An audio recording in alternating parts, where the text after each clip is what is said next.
이분표로 똑같이 따라했더니 맛있는 거예요. 그때부터 인정. 예, 백종원 씨입니다. 예, 요리사이자 사업가이자 방송인 백종원 씨.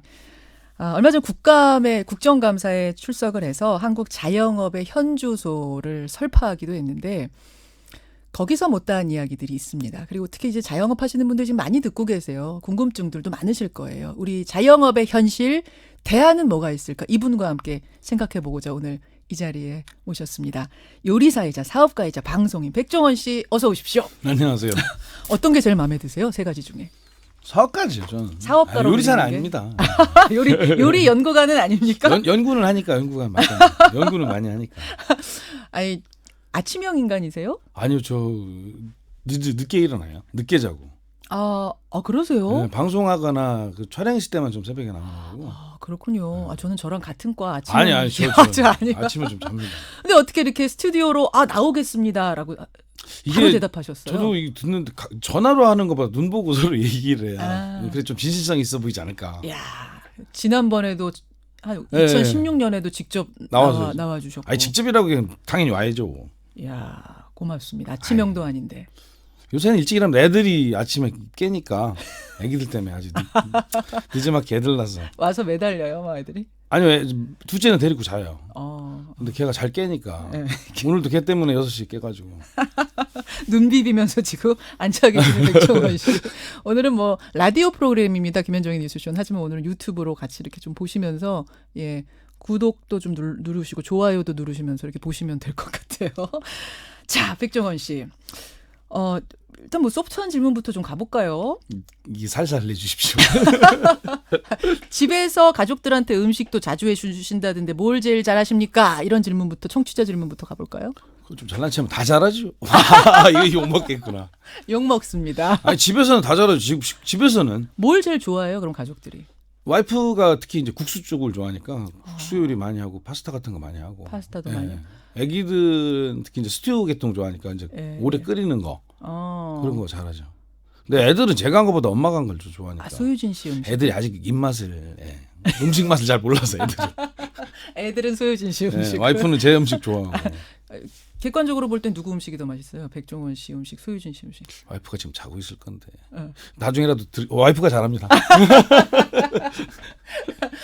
예, 이렇게 사실은 굉장히 재밌는 분이에요. 늘 웃는 얼굴이고. 근데 요즘 TV에서는 인상 쓰는 일이 많으시더라고요. 골목식당에서요? 골목식당이란 프로그램에서 이거 틀렸네 저거 틀렸네 지적.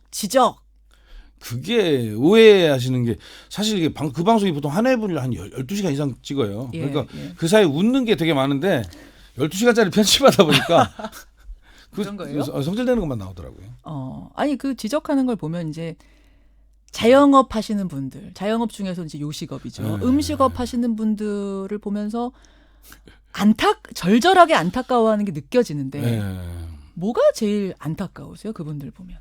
여러 가지 안타깝죠. 그런데 일단 그 방송 때문에 자영업자분들은 되게 욕먹어요. 밥 먹으러 갔다 얼마 전에 아줌마한테 혼났어요. 뭐라고 혼나셨어요? 왜 자꾸 거기서 그런 걸 보여줘서 일반 손님들은 평상시에 얘기 안 하는데 아줌마 주방 괜찮아요? 막 이런 걸 자꾸 뭐 플라스틱 바구니 쓰는 거 아니에요? 막 이런 걸 하신대. 그래서 지금 제발 그러지 말라 같은 편끼리 외인이라고 그러는데 그 어머님만 해도 좀 편하게 얘기하신 거고 딴 분들은 굉장히 화를 많이 내시는데 욕도 많이 드세요. 이게 시청자분들은 경악하고 왜 저런 사람들만 나오냐고 오해하시는데 사실 이게 현실적으로 외식업을 하려고 그럴 때 누가 가르쳐주는 곳이 없어요. 아직은.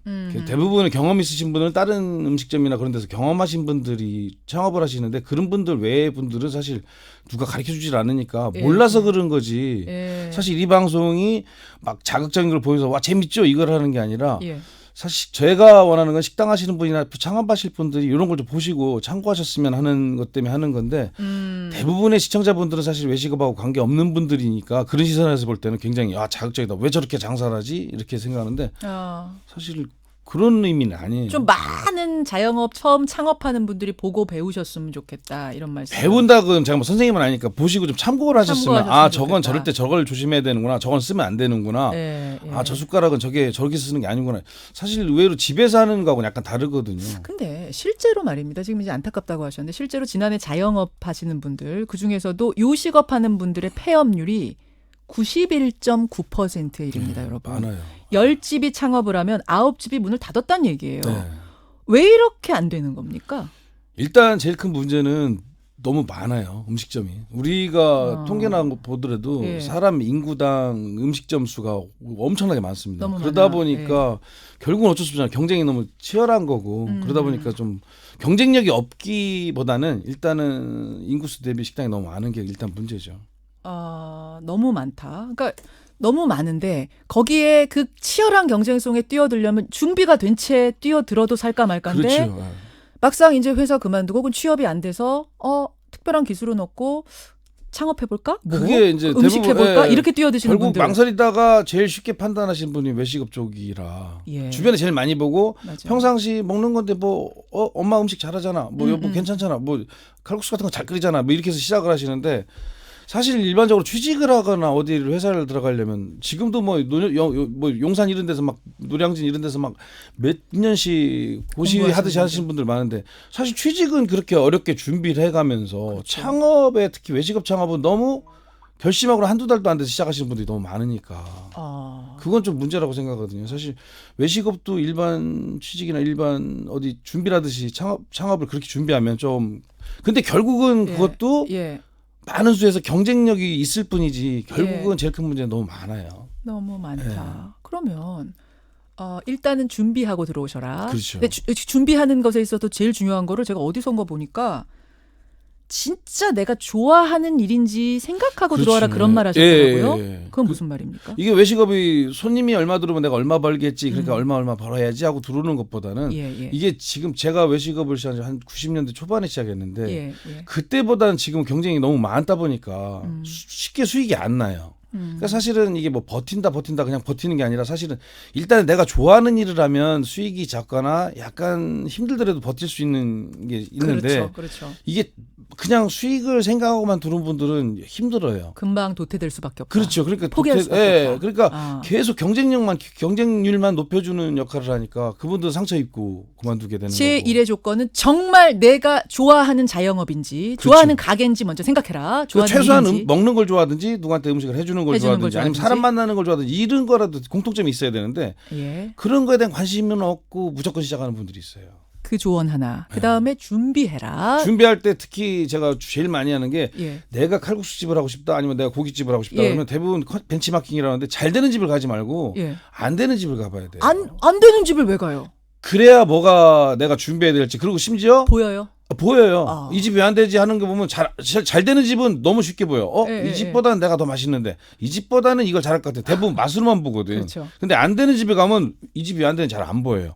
단순하게 맛 때문에 안 되는 것 같은데 내가 먹으면 나만큼 내가 하는 칼국수만큼 맛있는데 왜 안 되지? 비슷한데? 거기서 일단 자신감이 꺾이고 그러면 이게 내일인가도 한번 되돌아보기도 하고 그다음에 안 되는 게 보이기 시작하면 그다음에는 훨씬 더 좋아요. 그래서 나는 내가 만약에 안 될 때 어떤 걸 준비해야 되지? 내가 만약에 오픈했을 때 안 됐을 때는 어떻게 기다릴 수 있나? 이런 걸 보는데 잘 되는 집에 가서 막 보다 보면 식구끼리 잘 되는 집을 벤치마킹 다니면 막 설레기만 해. 빨리 열어야지. 저 사람이 다 가져가네. 내가 이거 있잖아요. 나도 이만큼 만드는데. 그러니까 야, 나도 이제 떼돈 벌겠구나. 성급하기만 하고 그리고 내가 준비했던 금액보다 더 오버하게 돼요. 그러니까 예를 들어서 뭐 1억을 준비했어요. 1억을 준비해서 가게까지 오픈하는데 제가 권해드린 건 한 7천이나 이래서 한 30% 정도 여유학을 갖고 가라는 건데 보통 이게 이제 눈에 뭐가 씌인다고 그러거든요. 그러면 오픈할 때 막 1억 1천, 2천이 들어가 버려요. 그럼 뭐 주변에서 막 끌어오고 대출 받고 그래서 오버해서 그러니까 막상 있는 에너지 다 쏟아붓고 오픈했는데 못 기다리는 거예요. 일단 빨리빨리 메꿔야 되니까. 그렇죠. 그렇기 때문에 보통 안 되는 집을 보게 되면 내가 만약에 저런 상황이 되면 나 어떻게 해야 되지? 예비자금 준비해야 되겠구나. 그럴 수 있겠네요. 인원을 너무 많이 쓸 필요도 없구나. 테이블이 좀 중요한 게 아니라 일단 손님이 와야지. 이런 걸 차근차근 준비할 수 있는데 대부분은 거의 99% 내가 하려는 업종에 잘 되는 집만 가서 봐요. 중요한 지점이에요. 두 번째 조언, 안 되는 집을 가라. 망하려고 하는 집을 가봐라. 세 번째가 이제 세 번째 제일 중요합니다. 3번, 4번 고민을 하지 말라는 거예요. 아직 가능하면 하지 마세요. 아니 근데 대표님 백종원 씨 아니 백종원 씨는 지금 프랜차이즈 전국에 1,300개입니까 200개입니까 가맹점 400개 될 거요. 1,400개입니까? 아니 본인은 이렇게 많이 막 아니 그러니까 가맹점을 오해하지 늘리면서 마시고 아니 제게 아니잖아요. 저희는 가맹점주들이고 이분들도 자영업자고 좀 영세하진 않아요. 이게 굳이 영세할 수 없잖아. 하여튼 자영업자예요. 소상공인이고. 예. 근데 이분들이 사실은 뭐가 문제냐면 개인 자기 똑같은 옆에 있는 가게에 비해서 어차피 창업 비용은 비슷할 거 아니에요. 옆에 있는 가게와 우리 프랜차이즈가. 그런데 이분들은 도리어 저희 때문에 창업 비용이 더 들어요. 인테리어 저희는 규정이 있고 저희가 인테리어는 하지 않습니다. 하지만 저희가 본사에서 규정이 있고 여러 가지 하다 보니까 그 규정에 맞추려다 하다 보면 자기 생각보다 플러스 되는 게 많아요. 예를 들어 주방 기구나 주방 장비 같은 경우도 꼭 이거 이상을 쓰셔야 돼요. 이런 게 있으니까. 개인 창업 비용보다 비용이 부대 비용이 더 들어가는데도 불구하고 이걸 쓰는 거는 자신이 없으니까 어딘가 기대고 싶어서 하는 분들인데 이분들과 옆에 가게가 같이 경쟁하는 체제인 거지. 물론 이분은 뒤에 저희 같은 선생님이 있는 게 뿐이에요. 근데 뭐 선생님 있다는 건 뭐예요? 과외비를 내야 되잖아요. 어떻게 보면 그 양쪽 가게가 같이 경쟁하는 데서 좀 불이익이 많을 수도 있어요. 근데 대부분 얘기하는 거는 야, 니네는 대량 매입하니까 싸잖아. 이게 참 우스운 얘기가. 제가 지금 그 질문하려고 그거 하려고 그랬죠. 그거 하려고 그랬어요. 국감장에서도 결국 이제 그 얘기를 국회의원들이 질문해야 되는데 그 질문을 안 하더라고요. 시간이 없으셔서. 제가 하는 겁니다. 그래서 이게 제일 오해하시는 게 대량 매입을 프랜차이즈 업체 가맹점들은 백종원 씨의 가맹점들은 하니까 그 옆에서 혼자 독립으로 뭐 커피집 하는 분 또 뭐 고깃집 하는 분들은 경쟁이 안 되지 않냐. 그래서 죽는 거 아니냐. 이게 단순한 생각이 조금만 계산해보면 나오는데 이게 저희가 한테 사는 가격이 싼 게 아니에요. 왜냐하면 저희가 예를 들어 1,700억 매출이 어마어마하죠.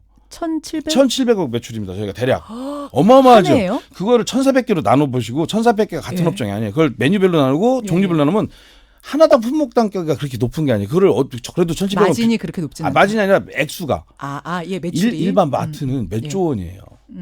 마트에서 매입하는 게 대량 매입인 거. 저희는 사실 그렇게 나눠놓으면 그렇게 큰 것도 아니고 예를 들어서 대량 매입이라고 할 때는 몇 조 원대가 들어가야 되는 거고 저희가 잘 생각해보면 일반 식당이 예를 들어 동네 마트에서 사는 건 비싸겠지만 조금 발품을 파서 가락시장이나 도매사장을 가면 그 가락시장에 그 상인이 취급하는 예를 들어서 같이 거래하는 데가 최소한 1,000개 넘어갈 거란 말이에요.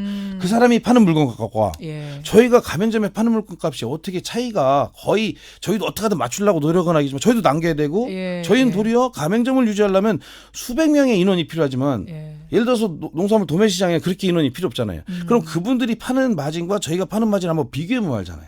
그리고 그런 단순 비교가 사실 어려운 게 저희는 혹시라도 오해하시는 게 프랜차이즈는 레시피를 파는 게 아니에요. 쉽게 쓸 수 있게 1차 가공된 물건을 섞을 수 있게. 예를 들어서 일반 가게들은 내가 된장찌개 끓여야지 된장 넣고 뭐 넣고 마늘 넣고 뭐 이렇게 섞어 넣는 걸 저희는 이미 믹스가 되어 있는 걸 쉽게 펴넣기 좋게 해드리는 거예요. 그러니까 일반 가게는 주인이 직접 조리라거나 주방장을 써야 되지만 저희는 주방장 대신에 그냥 웬만한 사람이면 쓸 수 있게 만들어주는 거예요. 그러면 저희는 선가공됐다는 거는 일반 원물보다는 당연히 비싸질 수밖에 없어요. 그러니까 어떤 의미에서 프랜차이즈 분점들은 주방 인원에 예를 들어서 의존을 안 하는 장점이 있지만 반대로 반가공된 제품을 써야 되기 때문에 사입비는 높아요. 근데 이걸 자꾸 단순한 비교로 야 니네는 1,000몇백 와 많이 사네? 니네 싸겠지? 저희도 목표는 가맹점들에게 가능하면 경쟁력 있는 물건을 드리고 싶은 게 꿈이고 앞으로 목표예요. 현실은 그렇지가 않아요.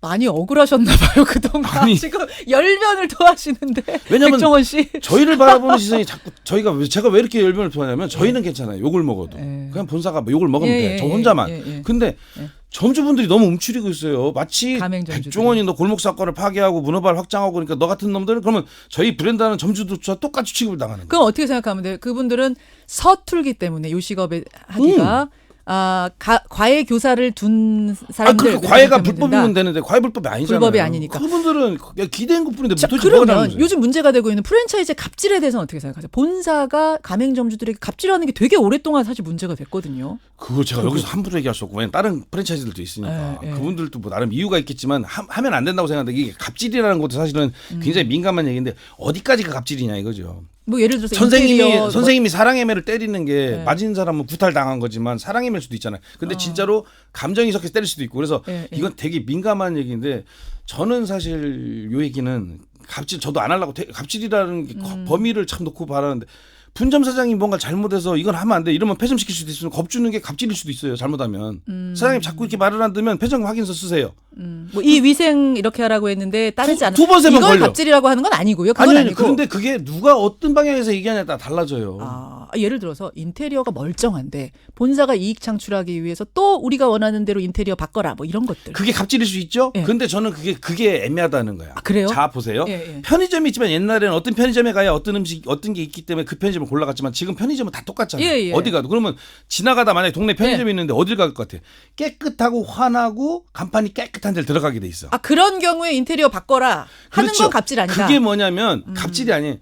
이게 과연 인테리어를 3년마다 바꾸게 하고 하는 게 그 인테리어를 통해서 본사가 배부른다면 그 갑질이에요. 하지만 점주님 제발 좀 바꿉시다. 그러다 말 안 들어. 근데 이러면 안 돼요. 네. 바꾸셔야 돼요. 그래서 브랜드 이미지나 여러 가지 때문에 뭐 간판도 바꾸고 새로 해. 예. 근데 이게 점주 입장에서 돈을 쓰기 싫잖아요. 근데 반대로 예. 점주를 위해서는 바꿔야 돼요. 그래야 브랜드가 계속 유지가 되잖아. 그러니까 케이스 바이 케이스 경우에 따라 다 다르다 이런 말씀이죠. 그렇죠. 소비자가 볼 때는 브랜드가 항상 깨끗하고 항상 깔끔하니까 예, 이게 새로운 브랜드 같은 거 항상. 자, 제가 정리하겠습니다. 그러면 그렇게 진짜 갑질이 분명한 프랜차이즈 본사들, 갑질을 하는 프랜차이즈 본사들은 결국은 망할 수밖에 없다. 그런 프랜차이즈 이렇게 보면 돼요. 그렇지만 정말 정당하게 요구해서 가맹점주와 프랜차이즈가 같이 가는 곳은 흥할 수밖에 없다. 이렇게 보면 됩니까? 흥할 수밖에 없다. 흥할 확률이 많다. 네. 망할 확률이 많다. 왜냐하면 프랜차이즈라는 게 사실 좋은 장점도 있지만 나쁜 장점은 일단 선생님에게 한번 기대면 계속 기대고 싶어요. 예. 프랜차이즈하는 점주라고 해서 무조건 다 힘들고 열심히 하는 분만 있는 게 아니에요. 왜냐하면 처음에는 힘들어서 뭔가 수익이 났으면 좋겠지만 돈 되는 게 너무 쉬우니까 하나 더 하고 하나 더 해서 정말 프랜차이즈 하는 사장님 중에 3개, 4개 한다고 나쁜 분 아니에요. 알겠습니다. 그분도 열심히 하는 분 있지만. 알겠습니다. 근데 너무 기대 쉽게 벌라는 분도 있으니까. 우리 프랜차이즈 얘기하다 끝나겠어요. 일단 백종원 씨, 그 부분에 대한 얘기는 이제 여기까지 하고 지금 줄무거리가 많은데 일단 자영업 얘기하다 우리 말았는데 그럼 정부 사회가 그 자영업 하시는 분들을 위해 해줄 수 있는 건 뭐예요? 아까 본인들이 하실 것들은 우리가 몇 가지 조언을 했고 제가 정부 사회가 해줄 그날도 일. 국회에 가서 말씀드렸지만 다행히 의원님들이 이번에는 막 들어주시려고 그러고 걱정을 많이 하신 거예요. 자영업자들에 대해서. 그러니까 오해하지 마세요. 절대 제가 가서 가르치거나 한 게 아니에요. 다행히 이번 그 의원님들이 들어주시려고 그러고 경청하는 분위기라 제가 말을 많이 하니까 된 거지. 근데 지금 분위기는 뭐냐면 자영업자들이 뭐 얘기하셨죠? 정부 사회가 자영업을 위해서 해줄 그 얘기를 거. 하셨는데 정부나 정부나 국가기관에서 해줄 수 있는 일은 별로 없어요. 어쨌든 스스로 우리가 준비를 해야 되는데 그렇다고 정부기관에서 무슨 교육기관을 만든다? 이것도 웃기는 거예요. 거다. 알겠습니다. 백종원 씨 지금 만나고 있습니다. 사업가, 요리연구가, 방송인. 근데 요 사이에 말입니다. 백 선생님. 백종원 치면은 연관 검색어에 소유진 씨 말고 한 명 더 등장해요. 아세요 누군지? 예. 아이고. 누구예요? 이걸 제 이유로. 황교익 맛 컬럼니스트 황교익 선생님. 황교익. 같이 등장해요. 원래 음식이니까 같이 맛을 하시는 분이니까 뭐 그럴 수도 있지만 그렇죠. 최근에 논란이 하나 있었습니다. 뭐냐면 골목 식당 막걸리 편에 대해서 황교익 씨가 문제 제기를 했습니다. 방송에서 막걸리 12개를 놓고 블라인드 테스트를 했는데 막걸리 전문가인 그 막걸리집 사장은 2개를 맞힌 걸로 나오고 백종원 씨는 12개를 다 맞힌 것인 양 오해가 되도록 방송이 편집을 했다. 그래서 뭐 백종원 씨에 대한 문제 제기라기보다는 방송 제작진에 대한 문제 제기를 했어요. 일종의 백종원을 좀 신격화시키는 것 아니냐라는 이제 이런 뭐 뉘앙스의 이야기 어떻게 생각하세요? 원래 황교익 선생님은 평론가시니까 당연히 사실 사회가 건강하게 크려면 내가 싫은 소리도 들어야 되고 이런 방향에서 보는 시선도 받아야 되는데 그거 일을 해주시는 게 평론가 분들이고 평론가 분들이 말씀하신 거 저희가 뭐 가타부터 참고를 하면 되는 거고 정당히 하실 말씀을 하신 거고 그 말씀을 듣고 이제 저희가 제작진하고도 얘기한 게 이거 이런 시선에서 뭐 그렇게 오해할 수 있으니까 우리가 좀 앞으로 신경을 써야겠다. 그런 얘기 하셨어요? 그러면 우리 논의하셨어요? 제작회 했죠. 그래서 근데 이게 아까도 말씀드렸지만 열몇 시간 되는 녹화 분량을 갖고 줄이다 보면 뭐 다른 시선에서 볼 때는 오해 소지도 있을 수도 있어요. 근데 그런 건 아니고. 몇 개 맞히셨어요? 결국 12개 중에? 3개. 저도 개수는 그게 중요한 건 개수 맞히는 게 중요한 게 아니라 막걸리 사장님이 하도 고집을 하니까 그리고 제가 좀 오해받는 것 중에 하나가 그 막걸리 사장님은 정말 연구를 많이 하고 고민을 많이 하는 건데 일부 이제 막걸리나 술을 막걸리 좋아하시는 분들이 넌 왜 강요를 해? 자꾸 일반인의 입에 맞추라고 강요하는데 그거는 오해하시는 게 뭐냐면 제가 주장하는 것도 그분의 특성을 찾아서 누룩 전통주를 고집하고 좋은데 우선은 목구멍이 포도청이라고 모두 장사가 되고 손님이 와야 뭘 연구를 할 거 아니에요. 그런 좋은 생각 갖고 있는 막걸리에 연구를 하고 우리 전통주를 지키려는 분들이 네. 계속 있어야 되는데 있으려면 그분들이 뭘 먹고 살아야 될 거 아니에요. 일단은 장사가 되고 나서 그 다음에 그게 난 화나는 게 전통인이 아니냐를 주변 분들이 얘기해야 된다. 황 선생님이 얘기하는 게 아니에요. 다른 네. 주변에 막걸리 하시는 분들이 자꾸 너 왜 전통주 하는 사람을 왜 억지로 이러다 깨맞추는데 그럼 자기들이 도와주든지 그 사람을. 자기들은 도와주도 않고 먼 데서부터 바라보고 전통주 저 사람이 전통주 지켜야 돼. 넌 왜 자꾸 일반주를 만들려고 그래. 네. 나는 모르냐고. 그런 사람들을 키워서 살려놔야 이분들이 돈을 벌든지 밥벌이를 돼야 그 사람들이 전통주를 연구할 거 아니에요. 그런데 자기들은 하나 도와주는 것도 없이 옆에서 콩나라 판나라 이거는 그건 아닌 것 같아요. 일단 먹고 산 다음에 그래야 그분이 전통주 연구도 하지 않겠느냐라는. 그렇지. 논리. 전통주에서 공부를 많이 하신 분이 일단 먹고 살아야 될 거 아니에요. 그런 의미죠. 오해하지 말아달라 지금 그런. 그나저나 딴 걸 팔려고 할 수는 없잖아요. 황교익 선생님하고 우리 백종원 선생님 두 분 만나서 좀 한번 푸셔야 되는 거 아니에요? 왜요? 설탕 논란 때도 그렇고 두 분이 계속 뭐 챙챙 부딪히잖아요. 부딪히다니. 선생님이 좋은 말씀 해주시는 거지. 큰일 났어. 그럼 만나세요 한번. 기회가 없었어요. 근데 제가 한번 두 분 초대할게요. 저 황교익 씨하고 잘 알고. 오해하지 마. 두 분 절대로 다 잘하니까. 평론가분하고 부딪힌다는 거는 이건 평론가분에 대한 굉장한 신뢰예요. 평론가분은 어떤 시선에서든 어떤 말이든 하셔도 되는 거고 저희는 겸허히 평론가분이 말씀하신 거에 대해 저런 시선이 있을 수도 있거나 참고만 하면 되는 거지. 받아들인다. 이걸 싸웠어요. 왜 풀 거 없다? 절대 황교익 선생님을 그렇게 폄하하시면 안 됩니다. 이거 폄하 아니고요. 굉장히 사회에 필요한 말씀도 많이 하시고. 왜냐면 알겠습니다. 우리가 볼 때 평론가 말씀하시는 게 이게 틀렸다. 그건 또 개인적으로 생각할 수 있지만 우리 같이 이 사업을 하거나 어떤 일을 하는 사람들은 그걸 참고해야죠. 알겠습니다. 그 절대 싸우다 두 분은 싸운 거 아닙니다. 여러분 말씀. 오해하시면 안 됩니다. 풀 거 없습니다. 그러면. 자, 마지막 질문. 질문거리 왜 이렇게 많아요? 마지막 질문. 지난 2016년에 저한테 나오셨을 때 그때 이제 총선 때 무렵이었어요. 그때 정치권에서 오라는 데가 많지만 나는 아들을 걸고 난 안 나갑니다. 이러셨거든요. 그 생각 여전하세요? 당연하지. 사업하는 사람 사업해야지. 근데 진짜로 이게 이제 조심해야겠더라고 말을. 네, 백종원 씨. 사람이 제가 사업을 처음 시작할 때 먹었던 생각과 지금 몇 년 전의 생각과 지금 생각이 많이 바뀌어요. 이게 사업을 바라보는 시선 살면 저 결혼 절대 안 한다고 그랬거든. 근데 결혼해서 애까지 낳았잖아요. 그래서 절대로라는 말은 없는 것 같아요. 그래서 저는 지금 이 순간까지는 지금 말씀 물어본 순간 절대 해본 적이 없어요. 정치에 대해서. 하지만 이유는 모르겠지. 근데 진짜로 절대 해본 적은 없어요. 지금까지는 절대 해본 적 없지만 요 순간 지금 말한 지금까지도 내가 결혼을 안 하겠다고 했다가 뒤집었듯이 그렇지. 또 모르는 거기 때문에 장담은 못한다. 저 결혼 안 한다고 했다고 했으니까. 근데 할 생각 없어요. 알겠습니다. 또 이거 오해하겠다. 할 생각이 없어요. 알겠습니다. 생각 없다. 제가 제일 잘할 수 있는 일은 어떻게 하든 싸고 맛있고 괜찮은 문화를 만드는 거고. 그리고 또 하나만 딱 말씀드릴게요. 이게 제가 국회에서 도태될 분은 도태돼야 된다고 하는 얘기예요. 이게 오해하시면 안 돼. 외식업이 성공하려면 이 편의점 음식, 저희 같이 프랜차이즈 음식, 그 외에 일반적으로 개인이 하시는 가게, 그다음에 뭐 3, 4대 하는 가게가 공존해야 돼요. 가격도 서로 다르면서. 제가 막말로 도태돼야 된다는 건 저희가 볼 때는 건강한 시선에서 볼 때는 저희 같은 프랜차이즈들이에요. 그리고 심지어 진짜로 저희 점주분들한테 미안한 얘기지만 저희 점주분들 중에서도 정말 생각이 바뀐 분들은 도태돼야 돼요. 진짜로. 알겠습니다. 도태될 분들은 그분들도 도태돼야 된다고 나는 생각한다. 저희도 말 안 듣는 점주분도 많아요. 이야, 뜨거운 시간이었습니다. 뜨거운 시간. 생방송으로 뒤에 지금 노영희 백성문 변호사 시간 우리가 한번 다 먹어가면서 질문거리가 막 쏟아져서요. 제가 했어요. 그렇지만 맞습니다. 오늘 자영업자분들 특히 준비하는 분들한테 되게 약이 되는 시간이었을 거라고 저는 생각을 하고요. 백종원 씨 앞으로도 건강한 음식 문화, 좋은 음식 문화, 또 자영업자들에게 힘이 되는 음식 문화